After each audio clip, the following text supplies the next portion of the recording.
We're back with another video, and today we are looking at this Tesla charger. So we picked up one of these from the Tesla store because we had credits because my cousin purchased a Tesla. And just by the way, if you do buy a Tesla and you have a friend or use mine, referral code, because people can get extra money for referring you to buying a Tesla.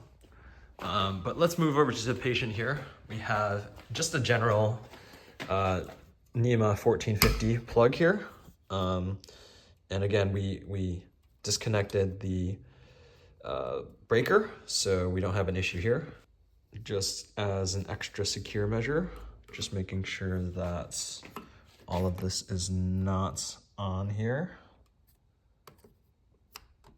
And just for secure measure here, you can see that this thing's not broken or anything like that.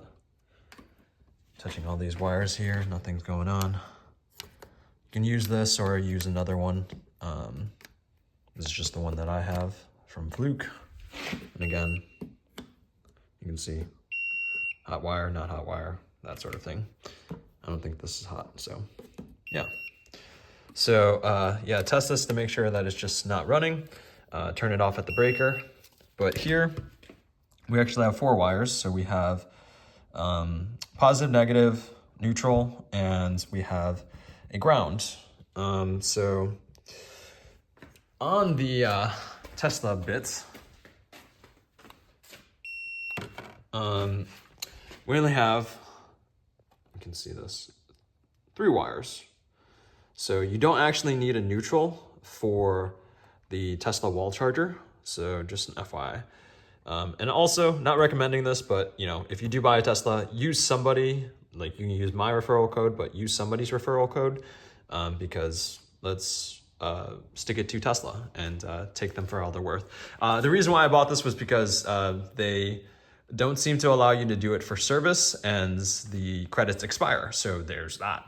And they don't allow you to use it for like supercharging or something like that. So yeah, so let's go ahead and install this.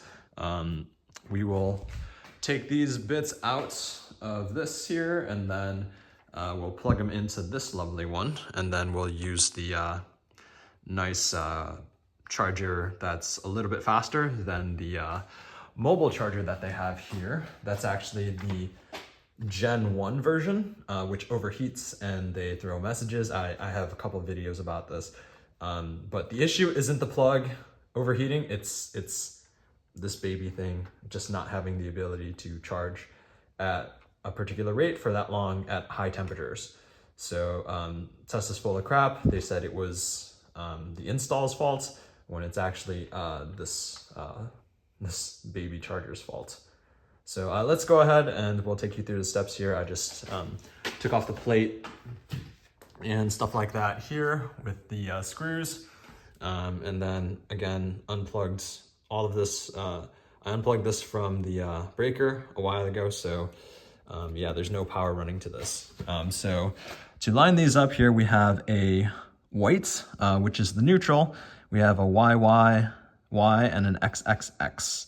And then obviously the ground. So I believe this is the XXX and this is the YYY, and that lines up to be positive and negative.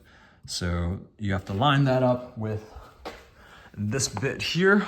So they have a chart for you as well on the thing over here. So here on the diagram here, you can see here, red hot, black. So L2 is hot, L1 is the not hot, and it's not the neutral, it's not the white wire.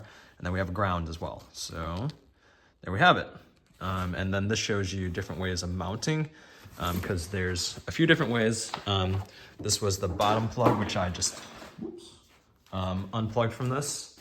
I just poked it out of the bottom here. Everything's fallen down now. Because this looks like it's just going to fit over this here, with the way that they bent this. So this will likely be able to go over here. And then we have to wire this over this here and then down into here. So we need enough leads to do that. And hopefully I have enough wiring. I think I should, but we'll see. I'll update you when we are complete with this.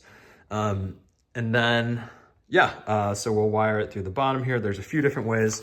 You can bust a hole through here, or at the top here as well. So yeah, there's a few different ways of going about that. And then there's a few mounting points here too. You can drill holes in here to mount this. And you'll want to mount it to a stud so it's not moving around.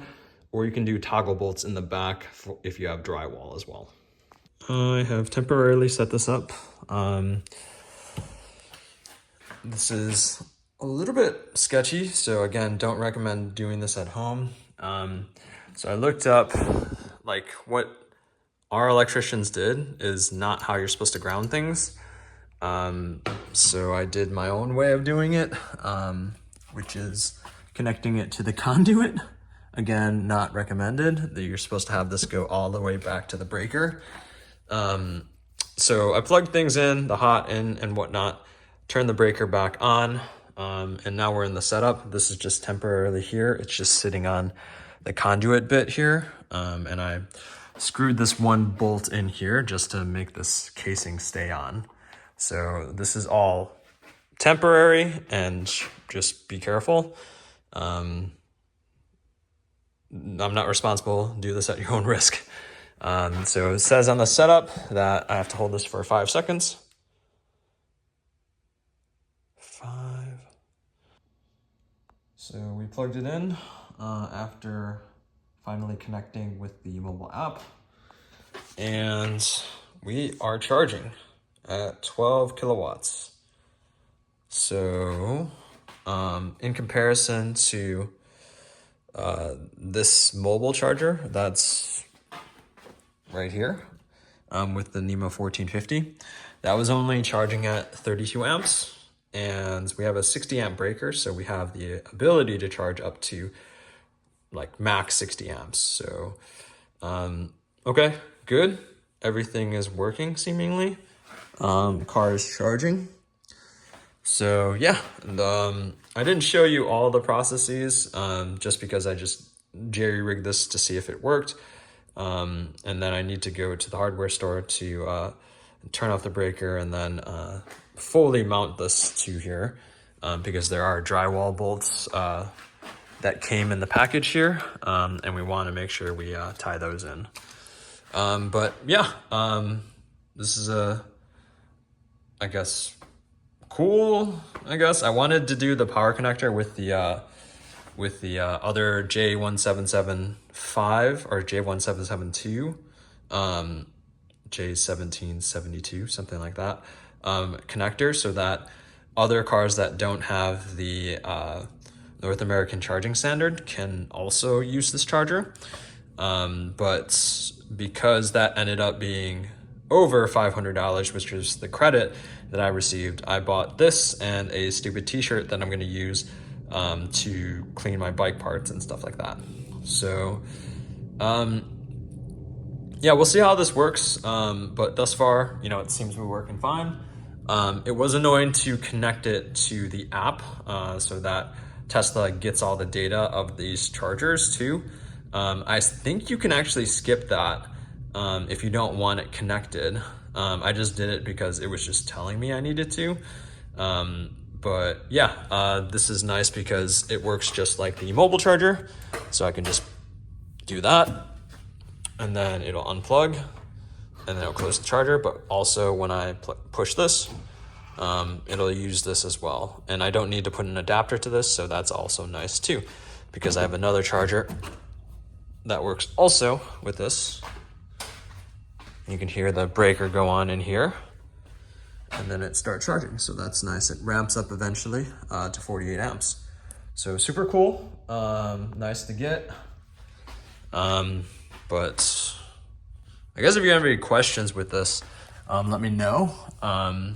This again this is not the recommended way of doing this. You should have a certified electrician do this. Once this is mounted up, you can wrap the cable around here so that's nice and neat, and then plug it in here. So that's much better than these hacks did with the house. They're certified electricians, but they did not set this up correctly to give me a proper ground. So if anything bad happens here, we can definitely sue them, because like somebody can get really hurt by getting, like somebody could die from getting shocked by 240 volts. So yeah, so it's pretty nice and sleek. It's nice and small. And you can see like this box wise is not super wide, so it's nice. I might put some funny stickers on here because Elon Musk. But it's a 24-foot cable, so it is longer than the other one. So it probably has enough, and I'll probably show you this. Probably has enough room to charge the other car if we get another car that charges and the charge port isn't super far away. But in this garage here, taking a look at this, it can definitely reach this side, but we can see it could probably reach anything that's on the left side of this car. Obviously, if the car is turned around, which my wife probably wouldn't back in, we probably would just switch spots so that she can charge here, and I would just park whichever way my car would actually fit to charge, so that we wouldn't have to have two chargers.